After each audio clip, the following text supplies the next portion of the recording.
Kebenaran agama-agama. Di sebuah warung kopi, dua orang petani berdebat tentang kebenaran agama mereka masing-masing. Perdebatan mereka itu didengar oleh seorang petani lainnya. Beberapa saat kemudian, petani lain itu berseru dengan suara nyaring, "Saudara-saudara, selama lebih dari 40 tahun aku sudah banyak kali membawa padiku ke penggilingan ini. Sekarang sudah terbentang 2 jalan untuk tiba di penggilingan ini.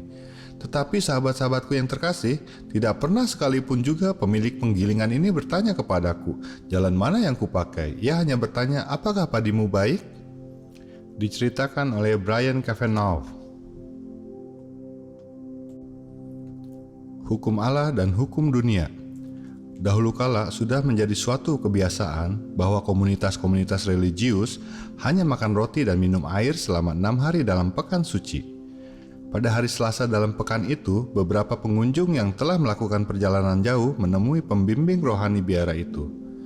Ketika ia melihat alangkah laparnya mereka, ia segera menyiapkan hidangan sederhana untuk mereka. Beberapa anggota biarawan muda yang melihatnya memasak di dapur merasa disesatkan. Mereka mengeluh kepada pastor kepala biara itu dan berkata, "Pastor pembimbing rohani telah melanggar peraturan dalam komunitas ini. Ia sedang memasak makanan. Sebaiknya pastor menjumpainya dan menegurnya." Namun, pastor kepala melempar senyum kepada mereka dan berkata, "Para sahabat terkasih, sesungguhnya pastor pembimbing rohani melanggar perintah yang dibuat oleh komunitas kita."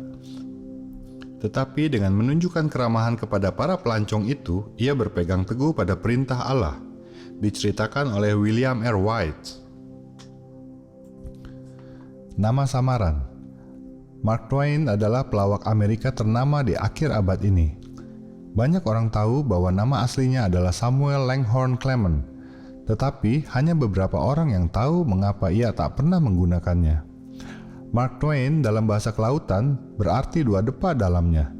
Ini sebenarnya nama samaran kapten kapal di sungai Mississippi yang nama aslinya Yesiah Sellers. Suatu ketika, Kapten Sellers menerbitkan sebuah artikel yang sangat muluk dengan menggunakan nama samarannya itu di surat kabar New Orleans. Samuel Clemens dengan maksud melawak meniru artikel itu kata demi kata dan menerbitkan versinya dalam sebuah koran saingan New Orleans. Di luar dugaan, ternyata hasilnya malah mematikan karya tulis sang kapten di kemudian hari. Untuk menghidupkannya kembali, Samuel Clemens mengumpulkan semua karya tulisnya yang termasyhur dengan tetap menggunakan nama Mark Twain. Dan hingga saat ini, tampaknya tak seorang pun mengetahui siapa dari 2 orang itu yang sebenarnya menghasilkan karya lawakan kesohor tersebut. Itulah cara Mark Twain yang meminjam nama Kapten Yesiah Sellers yang merupakan Mark Twain sesungguhnya. Diceritakan oleh Herman Schreiber. Tertawa di kelas. Carl Ludwig adalah seorang profesor anatomi. Suatu hari, ia membedah otak seekor katak di hadapan para mahasiswa kedokteran. Ia ingin menunjukkan kepada mereka bahwa walaupun hanya sepotong kecil otak yang tertinggal, gerakan-gerakan refleks tubuh katak tetap dapat bekerja, karena gerakan-gerakan tersebut tidak tergantung pada otak.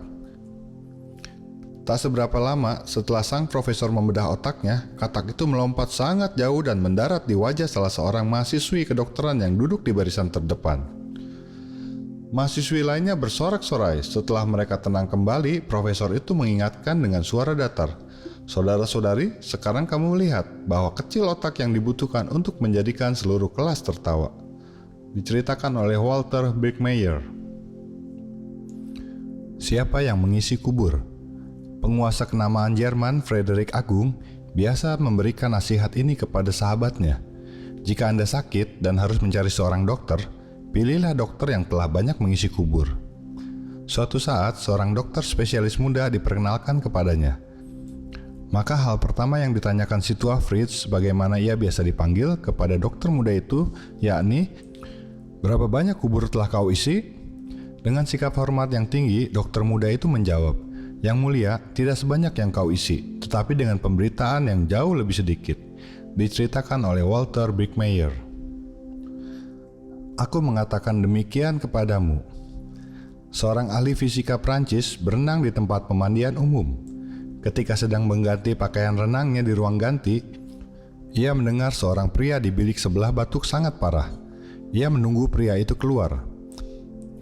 Ketika seorang atlet bertubuh kekar muncul, Ahli fisika tersebut mendekatinya dan berkata, "Maaf Tuan, saya seorang dokter.